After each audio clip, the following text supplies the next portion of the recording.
Olá, seja muito bem-vindo a mais um vídeo aqui no meu canal. O meu nome é Ana Carrilho, sou contabilista certificada e ajudo empreendedores a descomplicar os impostos. Este é um vídeo para trabalhadores independentes que queiram iniciar o seu ano 2026 com o pé direito, fechando assim o 2025 com a sua chave de ouro. E o que é que este vídeo eu vou querer abordar? Eu vou querer abordar os passos que tu vais ter de ter em consideração para fechares 2025 de uma forma tranquila, em que sabes que está tudo certo e tudo arrumado. Então, eu fiz aqui uma pequena apresentação, até porque é muito mais prático visualmente nós percebermos um bocadinho mais do que estar só apenas a debitar aqui matéria, digamos assim. E então, este para mim é um guia essencial para que tu navegues as obrigações fiscais, o IVA, IRS, a Segurança Social, para entrares mesmo em 2026 com tudo certinho e descansado e tranquilo.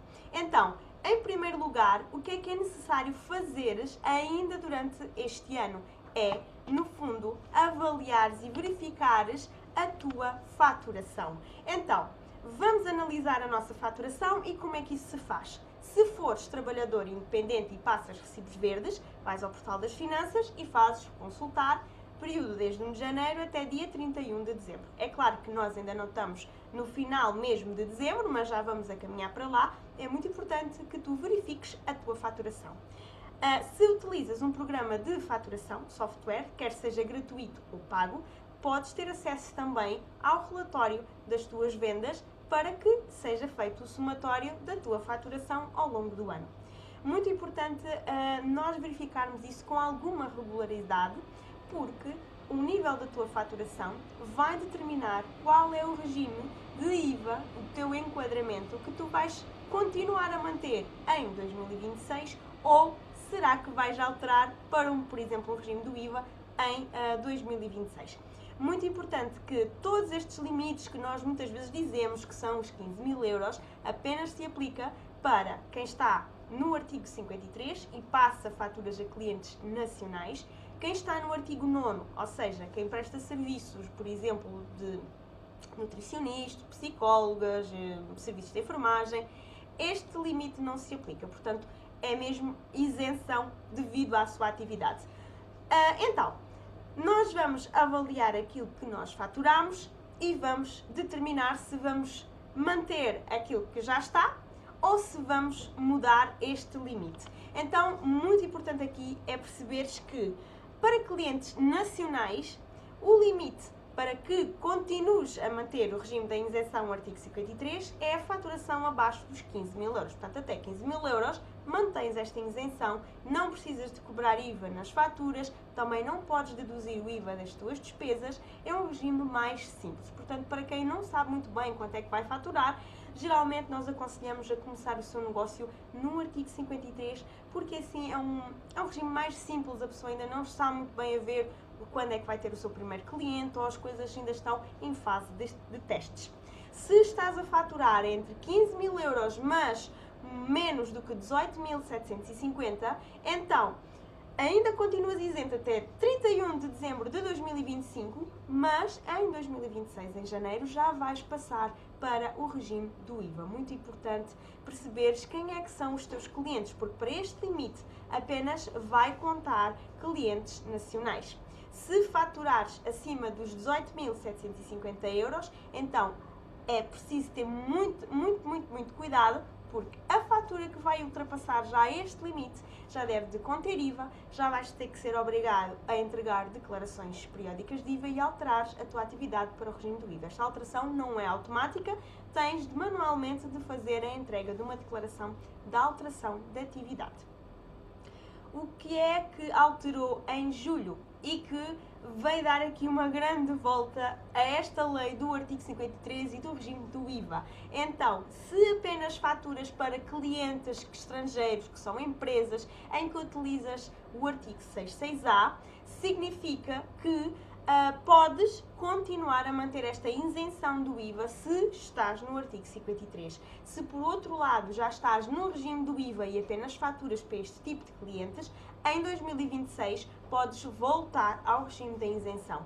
No caso de voltares ao regime da isenção, não esquecer que tens de entregar a declaração do IVA do quarto trimestre, pedir o reembolso do IVA caso tenhas IVA a teu favor, e também, muito importante, tudo isto não é automático, portanto tens de fazer esta alteração no portal das finanças.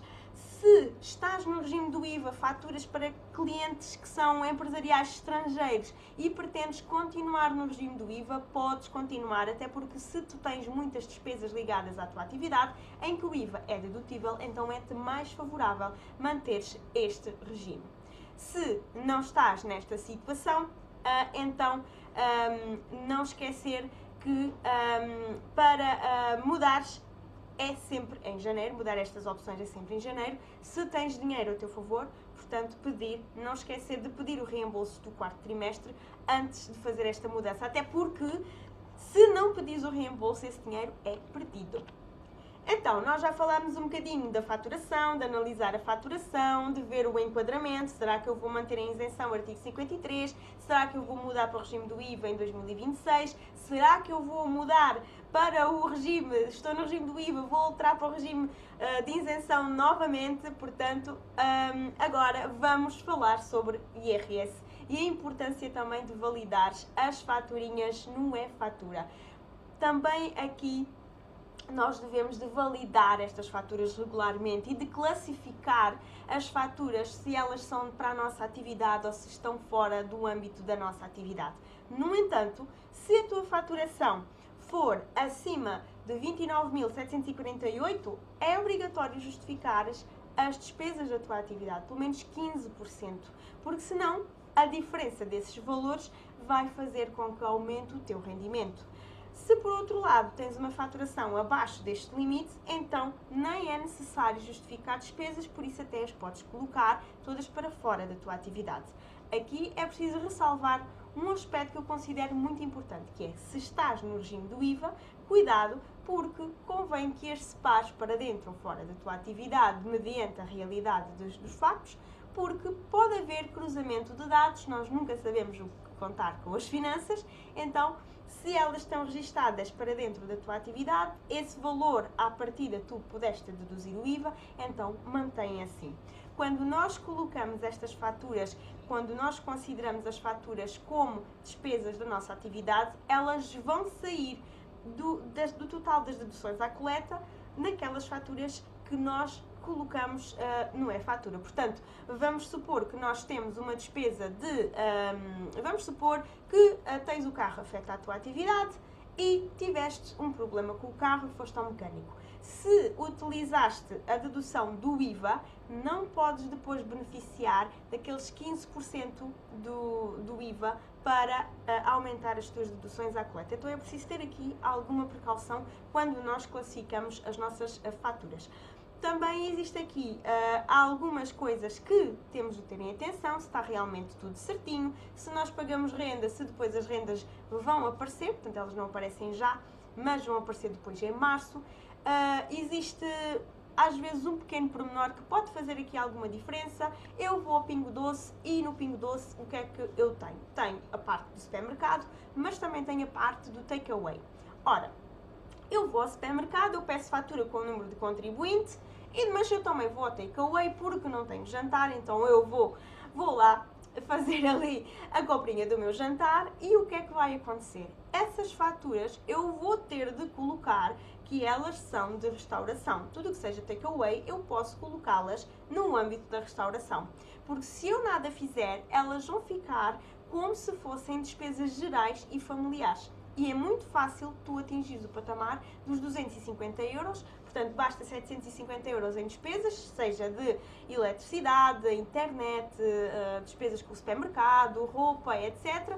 Isso é super fácil, passado 3 ou 4 meses já tu atingiste aquele patamar e por mais faturas que peças com o número de contribuinte, não vai aqui facilitar em nada. Onde é que depois tu podes ir buscar mais deduções à coleta? É, por exemplo, subscrever um PPR, que traz aqui algumas vantagens, e é, por exemplo, despesas que tu tenhas de formação, que sejam certificadas pela DGERT, podes colocá-las em educação, despesas de educação, portanto ainda consegues ir ali buscar 30% do valor daquela despesa, e depois aquelas despesas como cabeleireiros, ginásios, em que 15% do valor do IVA também vai ajudar um bocadinho nas deduções à coleta.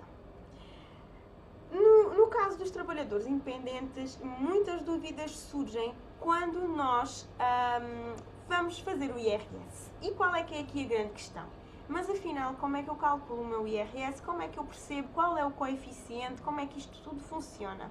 Então, quando eu tenho uma atividade profissional, uma atividade que esteja naquela tabela do artigo 151, como por exemplo os médicos, arquitetos, consultores, contabilistas, etc., tens um coeficiente de 75%. Significa que em 10.000 euros, 7.500 euros vão ser considerados o teu rendimento. Por outro lado, se tu prestas outros serviços que não sejam aqueles mesmos específicos daquela tabela, o coeficiente é de 35%. Se fizeres vendas, o coeficiente é de 15%.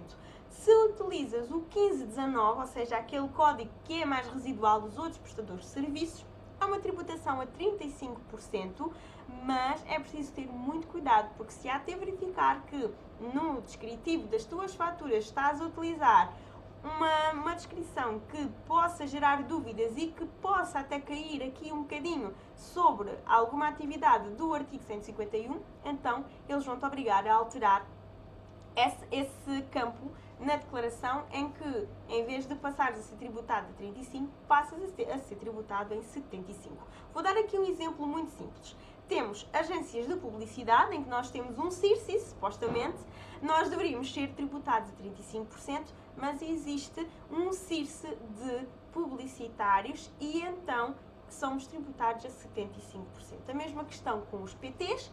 Existe um CAI de ensino desportivo e recreativo, mas quando nós trabalhamos sozinhos por conta própria, somos PTs, damos PT, então o que é que acontece? Existe um CIRSE designado por desportistas que é tributado a 75%. Então o CIRSE vai prevalecer sobre as atividades dos CAIs.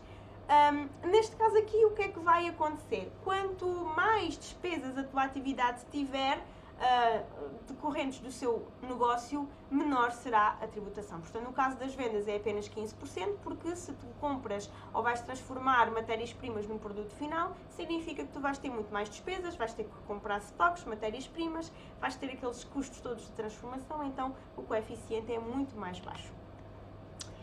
Também, se és trabalhador independente, ainda podes beneficiar de alguns miminhos, como eu costumo dizer. Então, temos a isenção do IRS quando nós apenas trabalhamos por conta própria, em que vamos reduzir a taxa em 50% no primeiro ano e 25% no segundo ano. É um benefício de uma aplicação automática, mas nós vamos sempre confirmar, não aparecer e nós depois não entendemos a razão. Então, o que é que vai acontecer? Lembras-te no slide anterior eu dizer que se prestas um serviço, artigo 151, em que a tributação é de 75%, ora bem, então se recais primeiro ano de atividade, 50% de 75% dá o valor com o qual vai ser a tua faturação tributada em sede de IRS. Portanto, até aqui uma boa vantagem. Se já ultrapassaste os limites e se já fazes retenção na fonte, portanto o teu negócio já está num outro patamar, prestas serviços a organizações ou clientes com contabilidade organizada, então já fazes retenção na fonte. O que é aqui muito importante teres em consideração quando fores verificar tudinho? É verificar se realmente os valores retidos pelos clientes foram pagos. Porque muitas das vezes as empresas ou não pagam a retenção e depois esse é um valor perdido, ou outras vezes até são propriamente os trabalhadores independentes que estão ali ainda muito à nora e que acham que os particulares têm como fazer retenção na fonte. Existe às vezes muito este erro de fazer retenção na fonte a particulares e os particulares não têm contabilista, não sabem como vão fazer aquele pagamento, então também é uma retenção perdida. Isto significa que pode estar a perder aqui centenas de euros por às vezes não estares devidamente informado, ok? Então é preciso ter aqui muita atenção com isto, porque muitas vezes ou as empresas não pagam, e nós estamos a perder aqui valores. O que é que eu recomendo fazer? Vamos ao portal das finanças, vamos exportar, vamos verificar quais é que foram as empresas, qual o valor que foi retido para cada empresa, para depois na declaração do IRS nós averiguarmos sim se realmente aqueles valores estão a bater certo. Porque esses valores vão aparecer de forma automática, porque os contabilistas vão entregar uma declaração que é o modelo 10 em fevereiro e esses valores depois vão fazer um match com a tua declaração de IRS. Então, já verificámos um bocadinho do IVA, já verificámos um bocadinho do IRS e agora está na altura de verificarmos a nossa segurança social.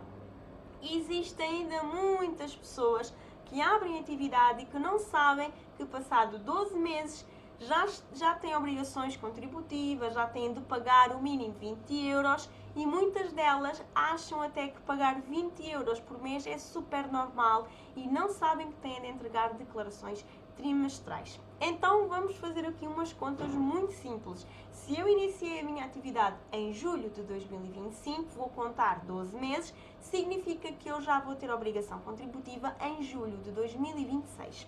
Se eu estiver com dúvidas de quando é que eu vou começar a contribuir, eu posso ir ao portal da Segurança Social, vou onde diz, acho que é trabalho, depois remunerações e contribuições, acho que é assim, e depois vamos passar um bocadinho para baixo, trabalhadores independentes, e vamos consultar os nossos dados de atividade. E lá vai dizer quando é que nós iniciamos a nossa atividade, a partir de quando é que começa a nossa obrigação e qual é que é o nosso CAI ou CIRSE principal. O que é que eu até recomendo? Quando chegar a essa altura, colocar um lembretezinho no calendário, no Google, onde for, para que eu não me esqueça, porque eu também vou começar a ter obrigações de entrega das declarações trimestrais. Outra das coisas que eu costumo também aconselhar é verificar, manter o IBAN se está correto, fidelizar os contactos, porque sempre que existe uma mensagem da Segurança Social, nós recebemos um e-mail a dizer que tem uma nova mensagem. Geralmente, quando se recebe tem uma nova mensagem, verifica a sua caixa, ou verifica a posição integrada, significa que a guia de pagamento da Segurança Social já está disponível. Não esquecer, o pagamento é até dia 20 de cada mês. Também existe a possibilidade de fazer este pagamento por débito direto, que eu penso que na maior parte dos casos evita bastantes chatices, porque evita juros desnecessários, o pagamento de juros desnecessários e evita esquecimentos. Declarações trimestrais, elas são 4 declarações, portanto são 4 trimestres, 4 declarações. Mesmo que não tenhas rendimentos, tens de entregar a declaração e pagar os 20 euros, que é o mínimo. As declarações trimestrais têm sempre em consideração a tua faturação do trimestre, portanto vamos supor que nós agora estamos no 4º trimestre, a próxima declaração tu vais entregar em janeiro de 2026 e vai ter em consideração a tua faturação de outubro, novembro e dezembro. O que é que eu até ainda posso aconselhar para que fiques com tudo certinho? É que quando fores entregar esta declaração trimestral agora em janeiro, verifiques a tua faturação, apontes-te logo num papelinho, porque esses valores vão ser necessários também, quer estejas no regime do IVA, porque vais precisar deste valor para preencheres a declaração, mas também para juntar aos valores dos trimestres anteriores para verificar se realmente está tudo ok e qual é que é a tua faturação real em 2025. Agora, por fim, vamos fazer aqui uma retrospectiva daquilo que é o mais importante e aqui fala um bocadinho sobre a gestão do negócio, que também é muito importante, que é verificar se realmente todas as faturas foram emitidas, se os recebimentos estão registados. Isto significa que se quem é que me deve, também é muito importante saber com que é que eu estou a contar. Porque eu posso ter uma faturação muito elevada, mas a minha conta bancária estar a zeros. Porquê? Porque, entretanto, o cliente X, Y e Z está a dever 2 meses, está a dever dois serviços, ainda não pagou. Aqui neste caso também eu aconselho muito a ter um contrato de prestação de serviços, se for esse o caso, também numa questão de proteção. verificar a conta bancária, portanto, analisar o nosso extrato. Muitas vezes nós temos subscrições de coisas que já não utilizamos há muito tempo, que não estamos a usufruir, e todos os cêntimos contam, e de repente vai 15,99€ para um lado, vai mais uma comissão de 5 e qualquer coisa para o outro, e quando nós damos por nós andamos só a pagar taxas e taxinhas, e o nosso resultado operacional já vai ficar aqui um pouco aquém daquilo que nós estávamos a contar. Também uma estratégia para o teu futuro, no fundo, é fazer simulações do IRS para saberes qual é que é o valor mais ou menos que tu vais pagar, ou se até podes ter valor a receber, ou seja, reembolso.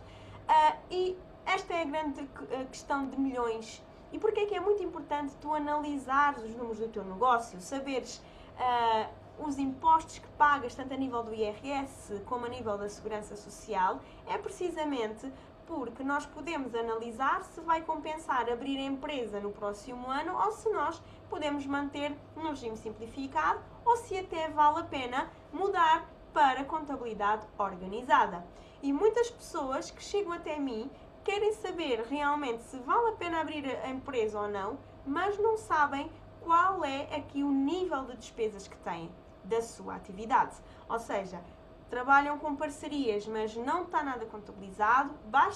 Às vezes basta um Excel muito simples e colocar janeiro, fevereiro, março, abril, ok, quanto é que eu gastei de eletricidade, quanto é que eu gastei de combustíveis, se for esse o caso, quanto é que eu gastei de seguros, quanto é que eu gastei com as parcerias, com os freelancers que prestam serviços para mim. Se as tuas despesas ultrapassam 25% do teu rendimento, isso no caso de teres uma atividade elencada no artigo 151, então, se essas despesas ultrapassam 25%, então pode aqui fazer sentido abrir uma empresa, mas também é necessário avaliar os prós e os contras, porque nem sempre abrir a empresa é o melhor. É o melhor porque vai depender aqui de um grande mindset, porque nós temos que perceber que abrindo uma empresa, o dinheiro é da empresa, deixa de ser nosso. E também, se nós não estamos a faturar de uma forma mais constante, então vai ser difícil, porque vamos ter custos fixos, vamos ter que pagar ao contabilista certificado mensalmente, vamos ter de pagar segurança social mensalmente. Então é preciso ter aqui vários cuidados antes de dar esse passo, por isso é que é muito importante analisar o negócio, ver qual é a minha faturação, o mês, quais é que são os meses em que eu estou a faturar de forma constante, será que o meu negócio é mais sazonal ou não, quais é que são as minhas despesas, para depois sim se fazer um estudo, uma análise de qual é que será no fundo, o modelo de negócio mais indicado para ti, para que não pagues tantos impostos, para que tudo possa ser mais otimizado e para que fiques também mais tranquilo.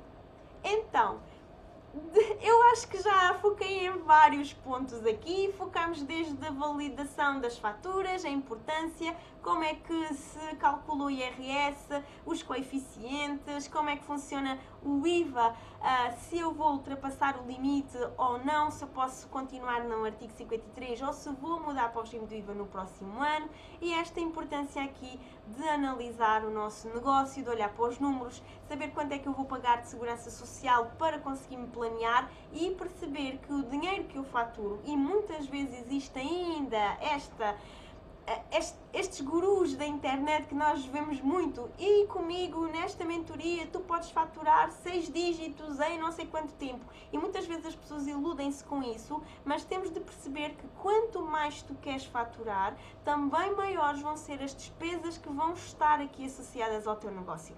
E muitas vezes a faturação não quer dizer nada, é apenas um indicador.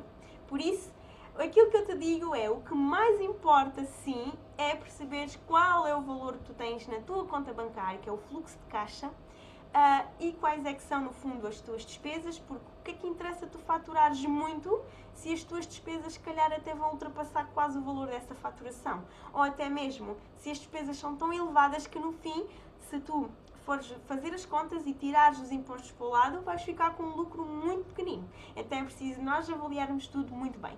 Espero que este vídeo tenha sido útil para ti. Da minha parte, estou disponível. Se quiseres, comenta neste vídeo. Se tiveres alguma dúvida, fala comigo. Vou deixar também aqui os meus contactos na bio. E espero que tenhas gostado deste vídeo. Até ao próximo vídeo.